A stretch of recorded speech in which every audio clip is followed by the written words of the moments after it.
बिस्मिल्लाहिर्रहमानिर्रहीम। नाज़रीन, मैं हूं टिक्का खान सानी और आज हम बात करते हैं कोरोना वायरस के ऊपर। यकीनन बहुत सारी बातें आपसे करनी ज़रूरी हैं, आपका समझना ज़रूरी है क्या करना है इन हालात में, पाकिस्तान में क्या हो रहा है। यकीनन ये वीडियो ज़रूर देखिएगा और मेरा चैनल भी सब्सक्राइब करें।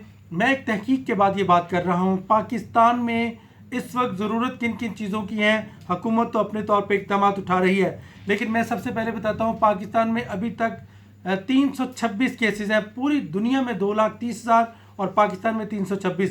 अमवात पूरी दुनिया में 9,000 के करीब पहुंच गई हैं और पाकिस्तान में सिर्फ 2।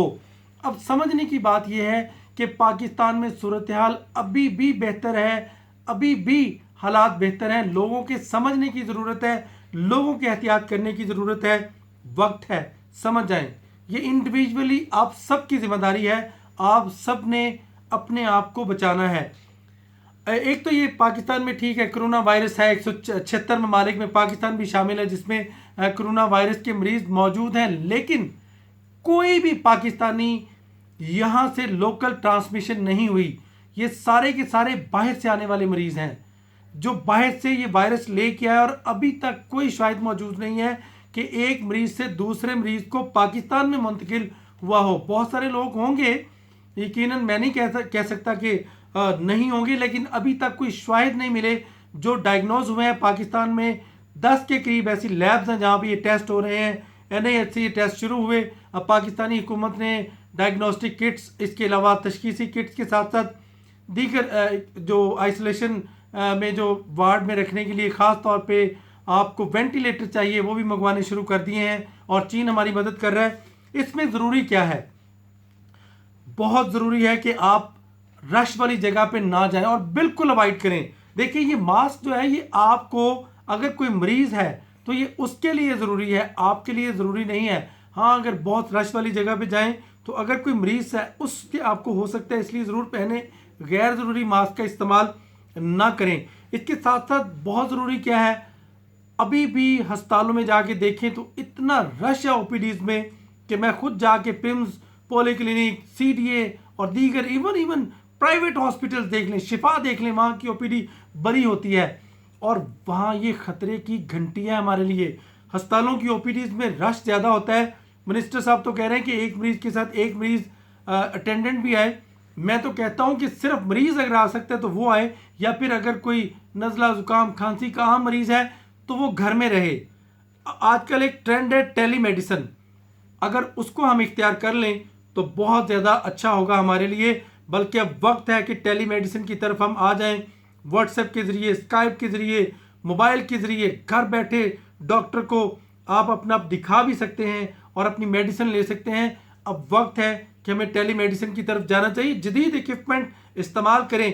पाकिस्तान में तो 80% लोग मोबाइल इस्तेमाल कर रहे हैं, तो फिर क्यों नहीं हम टेलीमेडिसिन की तरफ जा रहे हैं। कौन सा डॉक्टर है जिसके पास मोबाइल नहीं, कौन सा मरीज है जिसके पास मोबाइल नहीं। या फिर अगर आपको कोई ऐसी ज़रूरत है फौरी तौर पर तो यकीनन आप टेलीमेडिसिन की तरफ जाएं और टेलीमेडिसिन ही वाहिद सोर्स है हमें इन अस्पतालों से बचाने का। और हॉस्पिटल में जाने वाले मरीज जो हैं पहले ही उनकी इम्यूनिटी कम होती है, इम्यूनिटी कंप्रोमाइज्ड होते हैं वो। अगर कोई शुगर का मरीज़ है, दिल का मरीज़ है, हेपेटाइटिस का मरीज़ है, TB का मरीज़ है, इसके साथ साथ दीगर जिगर की बीमारियां हैं, सांस की बीमारियां हैं, आजकल तो इस्लामाबाद में पोलन भी है, तो इम्यूनिटी पहले ही उनकी कम होती है। वो तो चलता फिरता रिस्क है। एक तो बहुत ज़रूरी है उनके लिए कि लोग अस्पतालों में जाना कम कर दें, अपने डॉक्टर से टेलीफोन पर रब्ता रखें और उनसे मेडिसिन लें। 1 महीने की बात है, महीने 1.5 महीने बाद सूरत हाल इंशाल्लाह बेहतर हो जाएगी। और दूसरा मैं बताऊं आपको, जो हेल्थ का स्टाफ है, मैं पिम्स गया, वहाँ पे 4 ऐसे डॉक्टर हैं जो जिन्होंने खुद को आइसोलेशन में कर लिया क्योंकि वो अटेंड कर रहे थे मरीजों को, ऐसे मरीजों को। बल्कि एक तो किसी बाहर के, किसी पंजाब के किसी शहर का बड़ा हॉस्पिटल है, उसका MS भी यहाँ पहुँचा हुआ है, उसकी बीवी को और MS को भी खुद यहाँ पे उन्होंने अपने आप को इस्लामाबाद में आके आइसोलेट कर लिया है क्योंकि वो क्लोज राब्ते में थे ऐसे मरीजों के। तो एक तो सूरत हाल बेहतर है, अभी लोकल ट्रांसमिशन नहीं है, लेकिन दूसरी तरफ एहतियात ज़रूरी है। एहतियात, सिर्फ और सिर्फ एहतियात। एहतियात नंबर 1, एहतियात नंबर 2, एहतियात नंबर 3।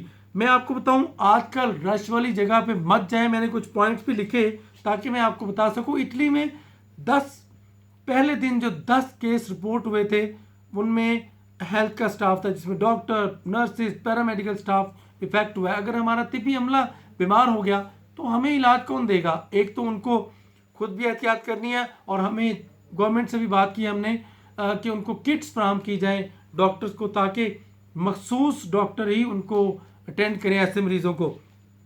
दूसरी बात यह है कि अभी तक बच्चों को पार्कों की तरफ जाने का रुझान है। पार्क्स बंद कर दिए गए, लेकिन फिर भी छोटे छोटे जगह ऐसी है मोहल्ले में जहां बच्चे जाके खेलते हैं। बच्चों को बिल्कुल पार्क्स में मत जाने दें। अगरचे बहुत ज़्यादा खतरा बच्चों को नहीं होता, क्योंकि बच्चे अभी छोटे होते हैं। बड़ी उम्र के लोगों को खतरा है, कम से कम 60, 65, 70 साल के जो लोग हैं उनकी लंग्स जो हैं वो पहले से ऑर्गन जो है बहुत ज़्यादा रिस्पॉन्स नहीं करते, तो उनको खतरा है। बच्चों को भी खतरा है बीमारी से। बच्चों को अगर पार्क में जाएंगे तो एक झूला है, उस पर बच्चे खेलते हैं, दूसरा बच्चा आता है, तीसरा इस्तेमाल करता है, चौथा इस्तेमाल करता है उस झूले को, तो यूं बीमारी बच्चों में भी जा सकती है, और एक बच्चे को ही तो यकीनन फैल जाएगी। तो अवॉइड करें, अपने बच्चों को पार्कों में जाने से मना करें। घरों में शादियों के फंक्शन शुरू हो गए, शादी हाल पे पाबंदी लगी, लोगों ने घरों में फंक्शन शुरू कर दिए। खुदा के लिए अवॉइड करें। अभी वक्त है, समझ जाएं। अभी कोरोना वायरस फैला नहीं है, अभी वक्त है, समझ जाएं। गैदरिंग मत करें। बैरून मुल्क तो पाबंदी है कि 3 लोग निकाह में ज़्यादा से ज़्यादा 3 लोग हों, तो क्या है, आप 2-3 महीने के लिए शादी कैंसिल कर दें, मनसूख कर दें, सादा रस्म कर लें, गैदरिंग मत करें। मसाजिद के लिए भी हमारे जो फैसले हुए हैं गैदरिंग के लिए, यकीनन फ्राइडे को लोग सब मसाजिद का रुख कर रहे हैं। किसी पे कोई पाबंदी नहीं लगाई जा रही, लेकिन मैं मशवरा दे रहा हूँ कि अगर जाए नमाज अपना साथ ले जाएं, वज़ू करके जाएं, इसके अलावा आप वहाँ पे हैंडशेक ना करें, तो आप आराम से मस्जिद में जाके नमाज जुमा अदा करें, लेकिन जाए नमाज अपना साथ लेके जाएं, ताकि वो जो इनको अगर खुदा ना खास्ता ऐसे मरीज़ कोरोना वायरस का मरीज़ उस मस्जिद में जाके उसने किया होगा, नमाज अदा की होगी, तो वो एन मुमकिन है वहाँ पे मौजूद हो वायरस। आप अपने जाए नमाज लेके जाएंगे तो उससे महफूज भी रह सकते हैं। और फिर ट्रैवलिंग बिल्कुल पाबंदी होनी चाहिए। मैं आपको एक खबर भी दूँ, साथ एक बड़ी खबर दे रहा हूँ। वज़ीर आज़म इमरान खान को ये सिफारिश की गई थी कि पाकिस्तान का एयर स्पेस बैन कर दें, राब्ता ख़त्म कर दें पूरी दुनिया से पाकिस्तान का, क्योंकि इनकमिंग जो आने वाले मरीज़ हैं वो वायरस लेके पाकिस्तान आ रहे हैं। अलमिया ये है, पाकिस्तान में वायरस नहीं है, बाहर से आ रहा है, ईरान से आ रहा है, इटली से आ रहा है, यूके से आ रहा है। यूके की खातून अभी भी सीरियस है पिम्स हॉस्पिटल में। तो यूं ये वायरस पाकिस्तान आ रहा है। एयर स्पेस की वज़ीर आज़म को सिफारिश की गई कि आप पाबंदी लगा दें हफ्ते, 2 हफ्ते के लिए, 3 हफ्ते के लिए, लेकिन वज़ीर आज़म को एहसास है गरीबों का, मज़दूरों का, वो जो लोग बाहर से आ रहे हैं। प्राइम मिनिस्टर को बिल्कुल ये चीज़ यानी जब वो सोचते हैं तो घबराहट होती है कि गरीब क्या करें, उनका क्या कसूर है, उनके कारोबार रुक जाएंगे, आमदोरफ्त रुक जाएगी, मजदूरियाँ रुक जाएंगी। तो यकीनन प्राइम मिनिस्टर ने ये आइडिया रिजेक्ट कर दिया। साथ ही हमारे जो एयरपोर्ट्स बंद हैं, लोकल एयरपोर्ट्स मुल्तान, इसके साथ साथ जो कोयटा और पेशावर का एयरपोर्ट था, बल्कि इसको भी खोल रहे हैं हम। आइंदा चंद दिनों में ये भी एयरपोर्ट्स खुल रहे हैं, इसका भी ऐलान कर दिया गया है। एहतियात ज़रूरी है। मेरी जो मुतल्लिका डॉक्टरों से बात हुई, अब कोरोना वायरस समझने की बात है कि बैक्टीरिया तो खुद से सर्वाइव कर लेता है, अकेले सर्वाइव कर लेता है, आपके किसी ऑर्गन में है, बाहर है, फ़ज़ा में है बैक्टीरिया, लेकिन जो वायरस है ये एक जीन है, एक ऐसा ये जरासीम है जो कि खुद सर्वाइव नहीं कर सकता। इसको ज़िंदा रहने के लिए सोर्स की ज़रूरत है। वो सोर्स, इसका सोर्स जो है वो गला, नाक, गला और उसके बाद लंग्स, फेफड़ों में जाके ये नुकसान पहुंचाता है, नमूनिया करता है। उन सेल्स को जो हमारे मुतल्लिका सेल हैं हमारी चेस्ट के, उनको ये डेड कर देता है और यकीनन जाके वहाँ नमूनिया करता है, तो जिसकी वजह से सांस का प्रॉब्लम होता है, काज ऑफ डेथ। कुछ लोगों का तो जिनका इम्यूनिटी सिस्टम स्ट्रांग है वो तो सर्वाइव कर लेते हैं, लेकिन जिनका इम्यूनिटी सिस्टम स्ट्रांग नहीं है यकीनन वो रिस्क पे हैं, फिर वहाँ से वायरस फैलता है। आसान कुलिया क्या है?